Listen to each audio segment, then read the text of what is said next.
Akhir-akhir ini, banyak sekali mass media baik elektronik maupun cetak yang memberitakan tentang stunting. Apa itu stunting? Stunting adalah kondisi gizi buruk yang diderita oleh anak usia balita yang menyebabkan kondisi pertumbuhan badan kerdil dan kurus dibandingkan anak balita seusianya. Mengapa stunting perlu ditanggulangi secara bersungguh-sungguh?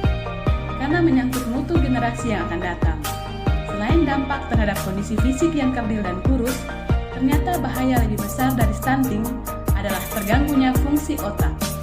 Pada anak usia sekolah, efeknya terlihat dalam bentuk kelembatan berpikir dan prestasi belajar yang rendah.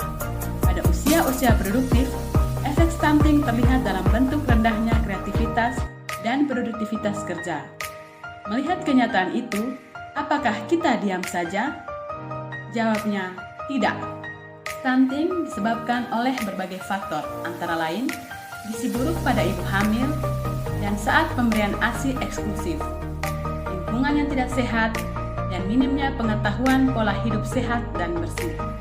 Selama ini penjagaan stunting selalu dikaitkan dengan ibu hamil, ibu menyusui, dan gizi bayi. Untuk itu, kami mengamati gejala atau dampak stunting pada remaja di sekolah. Ternyata, didapat data bahwa ada beberapa siswa yang terindikasi mengalami dampak stunting atau malgizi. Sebagai langkah konkret, kami mengoptimalkan layanan usaha kesehatan sekolah atau UKS. Selama ini UKS selalu identik dengan gedung atau ruangan yang dilengkapi dengan tempat tidur, kotak P3K, dan hanya melayani peserta didik yang sakit selama berada di sekolah.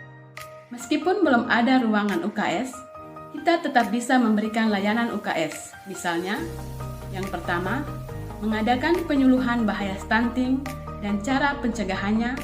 Yang kedua, membudayakan pola hidup bersih dan sehat. Yang ketiga, menjaga sanitasi selalu bersih. Yang keempat, berolahraga. Yang kelima, membiasakan makan beraneka olahan pangan lokal serta kudapan yang sehat dan bergizi. Kami memutuskan untuk mengoptimalkan fungsi UKS pada dua layanan, yakni yang pertama, meramu asupan tambahan berbasis potensi lokal namun bergizi, dan kedua, bimbingan penyuluhan untuk membekali siswa-siswi agar menjadi calon orang tua masa depan yang sadar gizi dan sadar kesehatan.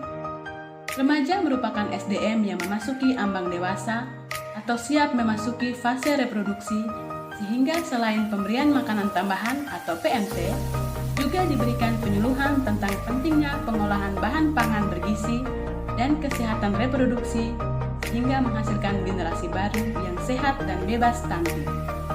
Kami mengolah bahan lokal seperti kacang hijau, ubi kayu, ubi jalar, labu, juga daun kelor yang diolah menjadi aneka kudapan yang menarik dan bergizi tinggi.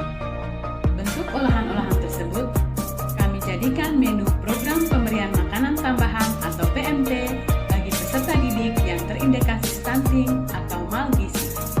Layanan UKS yang luas akan bermanfaat untuk yang pertama, tumbuhnya budaya hidup bersih dan sehat peserta didik. Yang kedua, tumbuhnya kesadaran untuk makan kudapan yang bernilai gizi tinggi. Yang ketiga, lingkungan sekolah yang bersih, nyaman, dan asri.